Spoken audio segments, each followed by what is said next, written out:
inicio de semana, agradecidos con el Señor por estar vivas y vivos, que ya en este país es bastante, en el mundo entero, ya es para estar de rodillas, amanecer uno vivo y sano. Gracias por la oportunidad. Vamos a empezar como todos los lunes este análisis, como usted misma dice, desde mi particular punto de vista, desde lo económico, político y social. Tenemos que empezar por la parte política. Vamos a empezar por la parte política internacional, porque aunque no nos guste enterarnos de qué está sucediendo en el mundo entero, las repercusiones sobre nuestro país son inevitables. Nos guste o no nos guste, vivimos cerca de la potencia mundial. Estados Unidos, también nos guste o no nos guste, sigue siendo el país más poderoso del mundo. Lo será por mucho tiempo, lo quieran o no lo quieran entender. Tiene países fuertes, como siempre lo ha tenido cualquier potencia, enemigos, amigos fuertes, como el caso de China continental, y en el caso de Rusia, que son los dos países que van a estar compitiendo con Estados Unidos el poderío en el mundo entero. Hoy la lucha es, además de económica, aunque va de la mano, la lucha tiene que ver mucho con la tecnología y con el mercado y la apertura de los mercados. Ustedes saben perfectamente que China continental, aunque es un país declarado comunista y que mantiene su sistema comunista como un sistema de gobierno, tiene una apertura económica capitalista, compite en el libre mercado y se pone a la par de las grandes potencias, que de tal manera que se ha convertido en un país mixto en relación a la parte política de una manera y a la parte económica de otra manera. El control lo sigue teniendo el Estado, eso es lo que los mantiene bajo un sistema comunista, aunque estén compitiendo con el mundo entero. No es la empresa privada china, que no existe, sino que es el gobierno de China el que mantiene el control económico, y ahora el control económico, muy amarrado a uno de los negocios más grandes del mundo, como es la tecnología, permite que además el control económico se convierta en control político y en control social. Y eso tenemos que entenderlo, que la economía en el mundo tiene un enfoque basado, como siempre, en primer lugar, tristemente, en la trata de personas, en el tráfico de armas, y por eso es que nunca van a parar de haber guerras en el mundo, y ahora en el tema de la tecnología, lo cual ocupa los primeros lugares. Y los tres poderes, los tres negocios, perdón, dan gran poder político, además del poder que da la parte económica. Aquí estamos en el mundo entero viviendo la crisis de la pandemia. Cada país la enfrenta de distinta manera. Cada país busca cómo no afecta la economía de su país y por lo tanto no afectar la parte social, porque quien lastima la economía de un país pierde el control de su sociedad y el apoyo de su sociedad. Y es lo que los políticos, especialmente aquí en Guatemala, no queremos entender. No mantener un control sobre la economía particular, la economía personal y familiar, hace que automáticamente se pierda el apoyo personal y familiar hacia el gobierno de turno. En Guatemala seguimos planteando que la macroeconomía está bien, cuando la microeconomía, la economía personal, está por los suelos, en una de las peores etapas de nuestra historia, pero un tema también importante es la forma en que no se comunica, pero se vive. Estados Unidos no se salva de la crisis económica, la Unión Soviética, China, los países del mundo no se salvan de la crisis económica, y hay que hacer ver varios temas. Uno, China va a encarecer el mercado mundial, está una vez más construyendo y acaparando el hierro en el mundo. Acaparar el hierro en el mundo, hay grandes problemas económicos en el mundo, porque además sube el flete marítimo, lo cual repercute en nuestros países. Además encarece otros temas relacionados siempre con nuestro país. Y aunque ellos paguen muy bien por el tema, acuérdense que cuando hicieron su primer represa y que apagaron todo el hierro del mundo, se encareció enormemente el transporte marítimo y se fomentó el robo de cualquier material que pudiera convertirse en algo parecido al hierro para hacer la represa, y eso causa un desorden en la economía del mundo. Las guerras, por supuesto, tienen una repercusión mundial y no nos vamos a salvar de una repercusión como lo que sucedió ahora con este retiro de tropas de Afganistán. Afganistán ha sido siempre un tema muy polémico en los Estados Unidos porque siempre los partidos más fuertes en Estados Unidos, los únicos dos que suenan, han buscado apoyar al pueblo de Afganistán en contra de la invasión de la guerrilla, por decirlo de alguna manera, que ha querido siempre tomar el poder, la parte insurgente en el mundo, y hemos visto, y hay documentales, hay películas, hay lugares donde se cuenta la historia de cómo Estados Unidos ha ido aumentando su apoyo al gobierno de Afganistán para evitar la invasión de estos países. Porque tenemos que tener claro que ya la guerra, tercera guerra mundial, que para mí sería la cuarta, porque la Guerra Fría fue tercera, no se va a dar entre comunistas y no comunistas. Son los países árabes los que están de alguna manera teniendo más fortuna, controlando el petróleo, controlando los minerales, controlando el armamento y metiéndole miedo al mundo entero. Ahí es donde también Guatemala es un tema que nadie ve, tiene muchos temas de corrupción en cuanto a visas, pasaportes, ingresos de personas ilegales que vienen a este país a estar cerca de la potencia mundial para todos los temas de terrorismo. Y esto es un tema que Estados Unidos ahorita tiene que enfrentar. El presidente Trump había hablado de retirar tropas, de no meterse en todos los países, y así habló de muchos temas, pero no llevó a cabo estos temas, y ahora el presidente Biden sí lo lleva a cabo. Y como todo en el mundo, cuando se toma de improviso una decisión de la noche a la mañana sin medir las consecuencias pueden ser catastróficas, que es lo que está pasando aquí. Lo vemos también en un problema como el problema migratorio. Con todo respeto para el presidente Biden, creo que se está equivocando en el problema migratorio porque con las medidas que está tomando se contradice mucho porque está promoviendo de alguna manera que haya migración, porque no van a detener a personas embarazadas, no pueden detener a menores de edad, no pueden detener a familias enteras, está tomando medidas muy suaves y al mismo tiempo medidas muy duras, violatorias de los derechos humanos cuando agarran prisioneros a quienes tratan de ingresar a su país. Yo lo que veo es que el gobierno del presidente Biden aún no ha sentado y todavía no tenemos muy claro cuál va a ser su política internacional en varios temas. Y esa inestabilidad, después de tantos meses de haber tomado posesión, nos tiene a toda la región en una incógnita importante. Aquí hemos estado esperando, no sabe si se van a dar, medidas que no sabemos si se van a dar, todo el mundo habla de que la potencia apoya al gobierno de Yamatei, de repente habla de que la potencia quiere votar a Yamatei.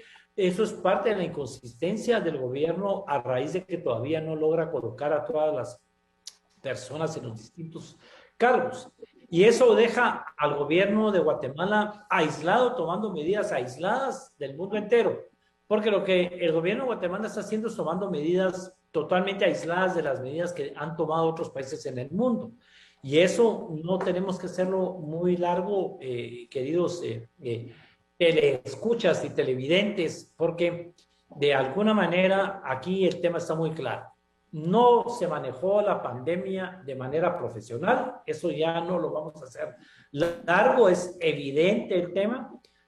Dos, seguimos con esta zozobra, cada día aparece una nueva cepa, cada día hay un nuevo virus, y entonces nos siguen manteniendo encerrados, nos siguen manteniendo con medidas, evitando lo que para mí es los temas políticos, porque no se está evitando realmente el contagio del virus. Si el virus se está regando con estas medidas, no estamos evitando que el virus contagie a la población y tampoco estamos contribuyendo a la economía del país, estamos contribuyendo al desorden, pero no perdamos de vista qué es lo que puede estar sucediendo en este tipo de medidas, porque poner medidas como que un toque de queda a partir de las 10 de la noche, pero con algunas excepciones, solo deja en libertad al narcotráfico, al crimen organizado, a todo lo que es ilegal, porque las personas no vamos a estar en la calle para ver nada. Hay libre locomoción del ejército, libre locomoción de la policía, libre locomoción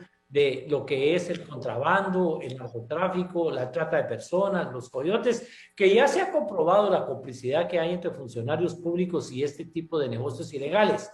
No se pierda. Por eso es que el gobierno toma esas medidas que parece que fueran tontas, de poner un toque de queda a partir de las 10 de la noche, y nos empezamos todos a burlar de que el virus no es un virus nocturno, el virus está 24 horas, y que tener un toque de queda en horas que no son laborales no tiene ningún sentido. Ninguna de las medidas que el presidente tomó en esta oportunidad tiene ya ningún sentido. Ya la forma ya fue muy evidente que el dinero no se usó en lo que se tenía que usar. Ya es muy evidente que no se creó un sistema de salud con tantos millones que el gobierno tuvo para poder combatir no la pandemia, cualquier problema de tipo sanitario lo pudimos haber aprovechado para tener nuevos hospitales, para tener abiertos centros de salud, para tener plazas en el tema más importante, que es la vida de las personas. Aquí seguimos en un gobierno que toma medidas erróneas, pero yo quiero decirles que no son medidas erróneas por tonteras, son medidas erróneas por corrupción, y aunque no parezca, poner esos toques de queda y prohibir las reuniones son medidas de tipo político, porque no dejar que la población civil salga después de las 10 de la noche es para que no podamos ver qué es lo que ellos están haciendo después de las 10 de la noche. Esa es la verdad. Aquí abunda el contrabando, abunda el tráfico de personas, abunda el tráfico de armas y, por supuesto, el tráfico de drogas y de otro tipo de temas, todos totalmente ilegales. Se mueven con libertad a raíz del toque de queda, y esa es la razón por qué la ponen. Prohibir las reuniones de todo tipo es simplemente para prohibir las huelgas y protestas en contra de ellos, cuando se está pidiendo la renuncia de la jefa del Ministerio Público, la renuncia del propio presidente Yamatei, la renuncia de varios ministros y funcionarios que no han dado la talla. Pues con ese tipo de medidas, aunque diga que las protestas son legales siempre y cuando cumplan con ciertos requisitos, la población no quiere acudir a este tipo de medidas y hacer medidas adentro del carro, hacer medidas con distanciamiento social, mantener el miedo en la población para que esto no se lleve a cabo. Pero si ustedes se dan cuenta, no tenemos ningún partido político logra hacer asambleas, ningún partido político está legal en estos momentos, todos prácticamente no existen desde el punto de vista legal. El presidente Yamatei está buscando que no haya competencia en las próximas elecciones y que los partidos puedan desaparecer o no puedan participar. Eso mezclado al tema de la campaña anticipada, a la libre expresión y a la persecución de los medios de comunicación, en particular aquellos medios que hablan en contra de él, es toda una estrategia política para que no haya crítica por todo lo que están haciendo y para que no surja competencia para las próximas elecciones y no le dé a nadie prepararse para convertirse en realmente verdaderos opositores. No hay oposición en este país, también reconozcamos, porque si hacemos historia, hemos visto grandes líderes de la oposición hacer de todo para evitar que los gobiernos apoyen temas que van en contra de este país, y aquí no lo vemos. Y hasta el Partido Patriota, cuando le tocó hacer oposición en tiempo de la UNE, yo les puedo contar grandes historias de cómo paraban las sesiones plenarias para evitar que pasara el presupuesto, para evitar que pasaran préstamos, para evitar que pasáramos temas relacionados con la primera dama y la campaña política, pero realmente hacían algo para evitar que esto sucediera. Hoy yo no veo que la oposición esté realmente haciendo algo que no sea interpelar ministros. Somos el único país en el mundo donde un bloque parlamentario puede interpelar ministros. Deben ser las comisiones de trabajo las que puedan interpelar a los ministros, citarlos como debe de ser. Es un derecho de un solo diputado, pero no se está haciendo de manera ordenada, pero además no tiene ninguna consecuencia citar a los ministros al Congreso, porque ningún diputado pone después una demanda contra algún ministro ante el Ministerio Público, no pide la renuncia del ministro, no presenta pruebas de la corrupción, y entonces solo vemos que esto no camina hacia ningún lado. Las medidas del presidente no merecen ser ni siquiera criticadas. Sabemos que es un presidente que arma escándalo para asustar a la población y después toma medidas que no tienen ningún sentido para decir que tomó algún tipo de medidas. De no ser por lo que mencioné antes, de que son medidas convenientes para lo ilegal, las medidas no tienen sentido alguno. La forma de implementar la vacunación tampoco merece ni siquiera que ocupemos nuestro tiempo, porque hay 1000 formas y han existido toda la vida. Aquí la vacuna contra la polio, la tosferina, tuberculosis, de alguna manera se implementaba de otra forma y no en estos centros de vacunación con un registro previo, etcétera, etcétera, y sin ningún control y además con una lentitud, simplemente porque no tenemos vacunas para todo el mundo y entonces la forma de hacerlo se hace de una manera más entrampada y más focalizada que cualquier otro tipo de vacunas. Está el Ministerio de Salud en una campaña contra la polio, contra la tuberculosis, está poniendo realmente las vacunas que afectan a la niñez, estamos desparasitando a los niños. ¿Qué está sucediendo en el área de salud? No sabemos, porque estamos enfocados solo en la pandemia y como estrategia de comunicación es una buena estrategia amar crisis en el tema de la pandemia. A lo mejor sí lo hay, no estoy diciendo que no haya crisis en el tema de la pandemia, pero ¿qué pasa con el resto de enfermedades que han matado a la población por años, de por vida? ¿Las estamos atendiendo? ¿Las estamos cubriendo? ¿Se está muriendo la gente? ¿Cuántas personas están falleciendo todos los días por hambre, por desnutrición, por enfermedades respiratorias, por falta de alimentos, por una serie de temas que siempre han causado? ¿Cuántas personas saben que el cólera está instalado otra vez en nuestro país, que los problemas relacionados con tuberculosis, con la misma polio, una enfermedad que ya no existía en el mundo gracias a los Rotarios del mundo, están ahí, pero nadie se da cuenta? Los hospitales siempre han estado colapsados, hoy se arma una crisis más grande porque, por supuesto, el COVID obliga a que las emergencias y sobre todo los centros relacionados con la atención inmediata y todo lo que es la atención más específica tengan que poner atención, pero tenemos años de que cualquier persona llega a un hospital del estado y no hay camas, no hay donde lo reciban y reciban la atención en las sillas, en el suelo. Esto no es de ahorita. Ahorita la crisis y la opinión pública lo están haciendo mucho más evidente. Tenemos aquí problemas en materia de que hay paros y los paros afectan la economía del país, pero después vemos que los paros los están haciendo los militares jubilados porque les han ofrecido leyes que no les cumplen, les han ofrecido indemnizaciones que no les cumplen. En pocas palabras, seguimos viviendo en un estado totalmente fallido, anárquico, sin cabeza. Y cuando la cabeza no funciona, cuando la cabeza no existe, todo el cuerpo, y eso es un viejo refrán, está totalmente mal. Aquí, en pocas palabras, podemos decir que desde lo político tenemos un problema político internacional que nos afecta. Va a aumentar los precios de la gasolina por culpa del petróleo, con estos problemas en Afganistán y en los países árabes. La guerra contra Israel siempre provoca aumento y alza en los precios del petróleo y no lo queremos entender, que es parte de los grandes negocios del mundo. Lo que está sucediendo en el mundo entero, esa guerra entre las grandes potencias por la tecnología, afecta también a nuestro país y, como lo mencioné antes, se va a volver exageradamente caro el transporte marítimo, lo cual se vuelve muy caro para todas las importaciones y exportaciones de nuestro país y vamos a tener una repercusión. En lo político, seguimos con un tema que mencionamos al principio. Estábamos hablando de la elección que hay mañana en el Colegio de Ingenieros. Qué triste tener que volver a poner de ejemplo una elección en un colegio profesional como el peor de los ejemplos o el mejor de los ejemplos de cómo hemos politizado todos este tipo de...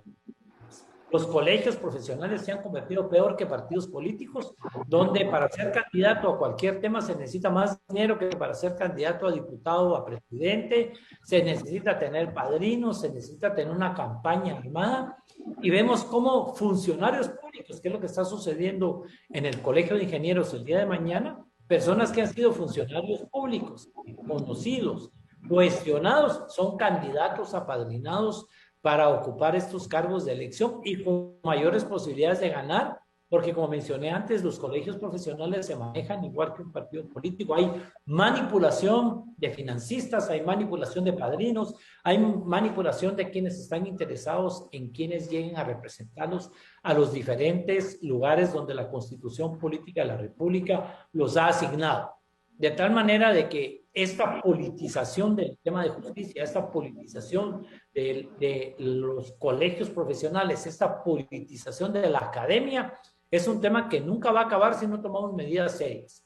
Y aquí tenemos que acudir a la parte social y es crear conciencia en la ciudadanía de que no somos robots, que no somos esclavos, que no somos hijos de ningún gobernante. Tenemos que protestar y alzar la voz con cualquier tema. A mí no me importa cuál es su ideología. Me preocupa que no se queje, me preocupa que no salga a las calles, me preocupa que no cuente la verdad y que siga viendo cualquier tema como un tema normal cuando no son temas normales. Nos están engañando con el tema de la pandemia para que no nos expresemos sobre la corrupción, para que no nos expresemos sobre tanto robo, sobre tanta manipulación, para que no nos expresemos sobre la politización de la justicia, de la academia, de los colegios profesionales, para evitar que nos quejemos de lo que está sucediendo en el gobierno. Necesitamos que la población participe, pero que la población participe pegando de gritos, que la población participe saliendo a manifestar, que la población trabaje desde sus casas, desde sus lugares de trabajo, usen las redes sociales, no usen solo las redes sociales para mantener la alegría que mantenemos los guatemaltecos a cualquier crisis, también usen las redes sociales para quejarse. Sabemos que el vecino trabaja en el gobierno, que no tenía ese dinero que ahora tiene, que no tenía ese carro que ahora tiene, pero no decimos nada. No presentamos denuncias, no presentamos quejas y nos hemos acostumbrado a verlo como un tema normal y no debemos ver como normal ese enriquecimiento rápido de cualquier persona que trabaje en el Estado. En el Estado, por eso hemos hablado de una ley de servicio civil, porque en el Estado las personas no entran precisamente por meritocracia y por capacidad, y los salarios en el Estado no son salarios para que una persona se pueda enriquecer de la noche a la mañana y pueda tener propiedades enormes, cambiar carros, casas, de todo de la noche a la mañana. Pero nos hemos acostumbrado a verlo como algo normal, que cualquiera que tiene un puesto en el gobierno en los pocos meses se vuelve millonario, y eso no es normal. Yo, como presidente del Congreso que fui, uno de los 3 presidentes de los organismos del Estado, el salario de un presidente no alcanza para tener casas en el puerto, tener casas en Miami, comprar helicópteros, aviones, carros de lujo. Denunciemos a cualquier funcionario para que sea investigado y de verdad dejemos de politizar. Y la única forma de dejar de politizar estos ambientes es denunciando lo que está sucediendo, se enoje quien se enoje. Aquí hay un llamado para los ingenieros el día de mañana, como lo hemos hecho para los abogados, para que voten realmente con conciencia de que no podemos seguir permitiendo que las profesiones participen de los temas políticos de la manera en que están participando y que sigamos politizando, llevando a estas personas que han ocupado cargos públicos cuestionados de muchas maneras a seguir en las mismas. De nada sirvió la plaza del 2015. Las mismas personas nos siguen gobernando, sus parientes nos siguen gobernando, seguimos en manos de los mismos grupos de financistas, seguimos en manos de la misma gente que manipuló los gobiernos anteriores y que cada vez tiene más poder porque, como mencioné ya muchísimas veces, la pandemia ha sido un buen pretexto para que la población tenga en dónde enfocarse en cualquier tema que no sea la política. Ya nadie se queja de los temas políticos, ya nadie se queja de la corrupción, ya nadie se queja de los grandes robos, ya nadie se queja de que las escuelas, en vez de aprovechar a que estuvieron cerradas, las hubiéramos remozado y estuvieran listas, unas escuelas de primer orden, con escritorios, con baños, con agua, con techo, para cuando regresemos a clases. No vamos a poder regresar a clases porque las escuelas van a estar por los suelos, tiradas, abandonadas. Se han robado de todo en las escuelas, los pupitres, se han robado todo lo que han encontrado y no ha habido ni siquiera mantenimiento para las escuelas. No invertimos en tecnología previniendo de que esto puede durar muchísimo tiempo y que vamos hacia una educación tecnológica. En pocas palabras, es alarmante y soy probablemente muy negativo en el análisis de esta semana, pero hay una crisis mundial inevitable, la crisis mundial que es política, económica y social, porque hay inconformidad en la población a nivel de todo el mundo por las medidas que están tomando sus presidentes, repercute en el tema político guatemalteco, porque esta es la gente que influye sobre nuestros gobernantes. En el caso de Guatemala estamos dejando que nos gobiernen a su antojo, tomando medidas que solo los benefician a ellos y que no benefician a nadie más. Hemos entrado en un problema económico como nunca y queremos tapar el sol con un dedo. Queremos simplemente echarle la culpa a los paros, de que no dejan pasar los vehículos en el tema de la economía, pero no estamos hablando de lo que ha afectado a la pequeña, mediana empresa, lo que afecta en el tema de la industria, no hemos hablado del desempleo, no hablamos de falta de oportunidades, de que la migración va en un aumento enorme.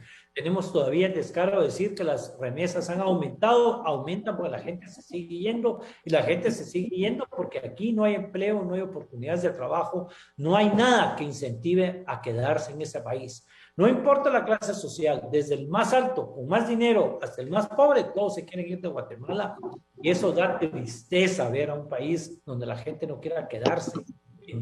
Cada persona debe responder por sus propios temas y no podemos tampoco escondernos como que somos avestruces y tenemos que dar la cara en cualquier tema. Eso es algo de lo que siempre me he sentido orgulloso, aunque me cueste la amistad de muchas personas, pero cuando se dio el caso Rosenberg, y lo voy a decir, fui el primero en dar la cara y en otros temas siempre hemos dado la cara. Aquí seamos muy claros, la infraestructura del país está tirada.